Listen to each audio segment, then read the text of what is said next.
Quantum world एक ऐसी रहस्यमय दुनिया जो अपने अंदर कई रहस्यों को छुपाए हुए है।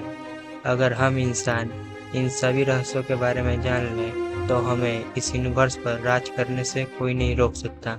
आज के इस वीडियो में हम क्वांटम फिजिक्स के इतिहास के बारे में जानेंगे कि हमें क्वांटम फिजिक्स की जरूरत ही क्यों पड़ी, इसकी पहली खोज कब हुई थी और इसमें क्या क्या खोज हो चुकी है। तो चलिए आपके इन्हीं सवालों का जवाब आज के इस वीडियो में मिलेगा। तो चलिए वीडियो को शुरू करते हैं।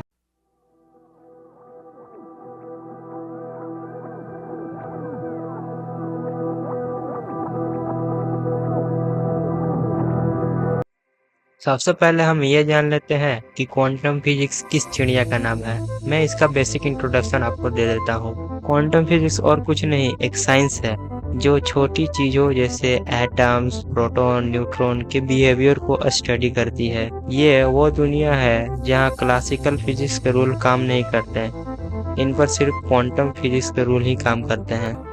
History of quantum physics. इसकी शुरुआत 19वीं सदी के अंत में हुई थी। तब साइंटिस्टों ने क्लासिकल फिजिक्स के सारा फंडामेंटल लॉ खोज लिए थे, लेकिन कुछ फिनोमिना का जवाब क्लासिकल फिजिक्स नहीं दे पा रही थी। उन्हीं फिनोमिना में से एक फिनोमिना था ब्लैक बॉडी रेडिएशन। क्या है ये ब्लैक बॉडी रेडिएशन जो साइंटिस्टों को इतना डरा रही है? मैं आज उसी के बारे में बात करूंगा। 19वीं सदी के अंत में साइंटिस्टों ने सोचा कि एक ऐसे वस्तु की कल्पना करते हैं जो लाइट को पूरी तरह से अब्जॉर्ब कर ले। एग्जाम्पल के लिए मान लीजिए आपके पास एक आयरन रॉड है, उसको आप हीट के रूप में ऊर्जा दे रहे हैं तो उसका रंग बदलने लगता है। पहले वो लाल होता है, फिर ऑरेंज होता है और फिर पीला हो जाता है। लेकिन ये रंग क्यों बदलता है? इसी को कहते हैं ब्लैक बॉडी रेडिएशन। मैं आपको समझाता हूँ। ठीक आयरन रॉड की तरह ब्लैक बॉडी भी लाइट के फॉर्म में एनर्जी ऑब्जॉर्ब करके रेडिएशन इमिट करती है। इसे ही ब्लैक बॉडी रेडिएशन कहते हैं। लेकिन प्रॉब्लम वहाँ शुरू होती है जब इसका मैथमेटिकल डेरिवेशन किया जाता है। पहले के साइंटिस्ट लाइट को वेव मानते थे और जब इसका मैथमेटिकल डेरिवेशन किया गया तब इसका थ्योरेटिकल रिजल्ट और एक्सपेरिमेंटल रिजल्ट मैच नहीं हुआ था। फिर यहाँ पर एक ऐसे साइंटिस्ट की एंट्री होती है जिन्हें आगे चलकर क्वांटम फिजिक्स का पिता भी कहा जाता है। जी, मैं बात कर रहा हूँ मैक्स प्लैंक की। सर मैक्स प्लैंक ने लाइट को वेव न मानकर एनर्जी से बना एक छोटा पार्टिकल माना जिन्हें क्वांटा कहते हैं। इसी से क्वांटम थ्योरी का जन्म हुआ। इस थ्योरी में प्रत्येक पार्टिकल की एनर्जी एच न्यू होती है, जहाँ एच का मतलब प्लैंक कांस्टेंट और न्यू लाइट की आवृत्ति होती है। आप प्लैंक कांस्टेंट की वैल्यू नीचे कमेंट में जरूर बताएं। इस थ्योरी का कंट्रीब्यूशन क्वांटम फिजिक्स में बहुत बड़ा है क्योंकि इसी से क्वांटम फिजिक्स की शुरुआत हुई थी और इससे हमें यह भी पता चला कि लाइट डुअल नेचर की भी होती है। क्वांटम फिजिक्स में अगला कंट्रीब्यूशन सदी के सबसे महान वैज्ञानिक अल्बर्ट आइंस्टाइन द्वारा 1905 ईस्वी में किया गया। Photo electric effect. Albert Einstein ने प्लैंक के क्वांटम सिद्धांत को आगे बढ़ाते हुए फोटो इलेक्ट्रिक इफेक्ट की खोज की। चलिए मैं आपको फोटो इलेक्ट्रिक इफेक्ट को समझाता हूँ। ये एक घटना है जब लाइट के पार्टिकल किसी मेटल से टकराते हैं तो वो उसके अंदर के इलेक्ट्रॉन मेटल के सरफेस पर ला देते हैं। ये होता है क्योंकि हम पहले ही जान चुके हैं कि लाइट के पास एच न्यू के फॉर्म में एनर्जी होती है।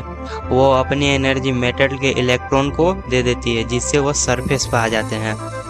लेकिन लाइट को मेटल के इलेक्ट्रॉन को बाहर निकालने के लिए लाइट के पास मेटल के थ्रेशोल्ड इतनी एनर्जी होनी चाहिए। ये बिल्कुल वैसा ही है जैसे आपकी गाड़ी टोल प्लाजा पर हो तो आपको आगे जाने के लिए टोल टैक्स भरना ही होगा और उसके लिए आपके पास टोल टैक्स भरने जितना पैसा होना चाहिए। उसी तरह लाइट के पास इतनी एनर्जी होनी चाहिए कि वो मेटल के इलेक्ट्रॉन को बाहर निकाल सके। क्वांटम फिजिक्स में अगला योगदान रदरफोर्ड और नील्स बोर के एटॉमिक मॉडल ने किया। रदरफोर्ड के परमाणु मॉडल के बारे में आप तो जानते ही होंगे, हमने क्लास 9, 8, 11, 12 में इसी के बारे में पढ़ा है। इस मॉडल में सेंटर में न्यूट्रॉन प्रोटॉन होते हैं और इलेक्ट्रॉन इनके चारों ओर चक्कर लगाते हैं। लेकिन ये मॉडल परफेक्ट नहीं था, इसमें कुछ कमियां थी जो आगे चलकर नील्स बोर नामक वैज्ञानिक ने सुधारा। ये टॉपिक अपने आप में बहुत लंबा है जो इस वीडियो में मैं कवर नहीं कर सकता। अगर आपको इस पर वीडियो चाहिए तो नीचे कमेंट में प्लीज बताएं। चलिए हम आगे बढ़ते हैं और अगले खोज के बारे में बात करते हैं। ये खोज दुनिया को देखने का नजरिया ही बदल के रख देगा।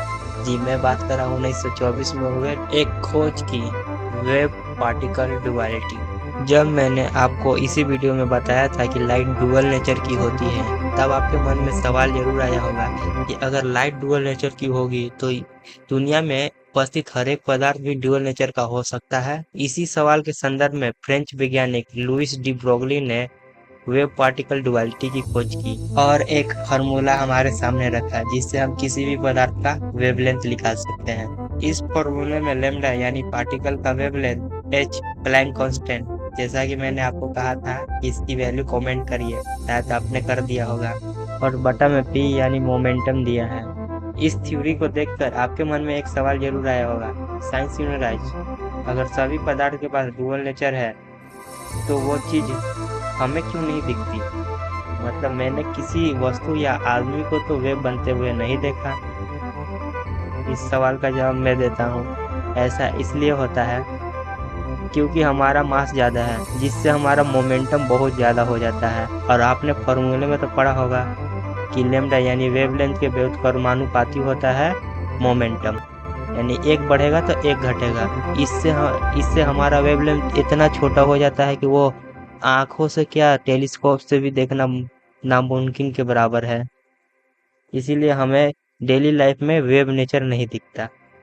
क्वांटम फिजिक्स में अगली खोज काफी दिमाग घुमा देने वाली खोज है, जिसे हम हाइजेनबर्ग अनसर्टेनिटी प्रिंसिपल के नाम से भी जानते हैं। चलिए मैं आपको आसान भाषा में हाइजेनबर्ग अनसर्टेनिटी प्रिंसिपल समझाता हूँ। इस थ्योरी में हाइजेनबर्ग ने बताया कि हम पार्टिकल के पोजीशन और उसके मोमेंटम को एक साथ नहीं बता सकते।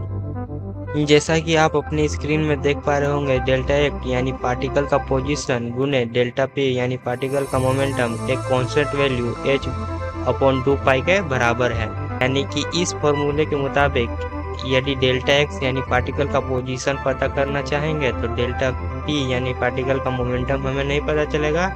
अगर हम पार्टिकल का मोमेंटम पता करना चाहेंगे तो डेल्टा एक्स यानी पार्टिकल का पोजीशन नहीं पता चलेगा। चलिए मैं आपको एक एग्जांपल के जरिए इसको समझाता हूँ।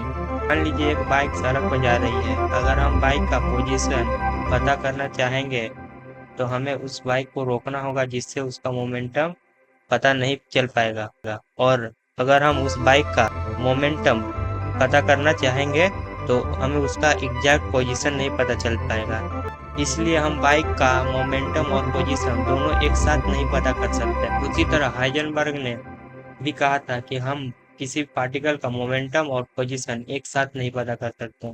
तो चलिए आज के लिए इतना ही रहने देते हैं। वैसे भी ये वीडियो काफ़ी लंबी हो चुकी है। वैसे कहना तो नहीं चाहिए क्योंकि ये मेरी दूसरी वीडियो है, लेकिन मैंने इस बार लाइक टारगेट रखा है, सिर्फ 10 लाइक का। होप सो आप इस लाइक टारगेट को पूरा करने में मेरी मदद जरूर करेंगे। तो आपको वीडियो कैसा लगा नीचे कमेंट में जरूर बताइएगा, और कोई सजेशन हो तो नीचे कमेंट में जरूर बताइएगा। मेरे जैसे नए यूट्यूबर के लिए बहुत काम आएगी।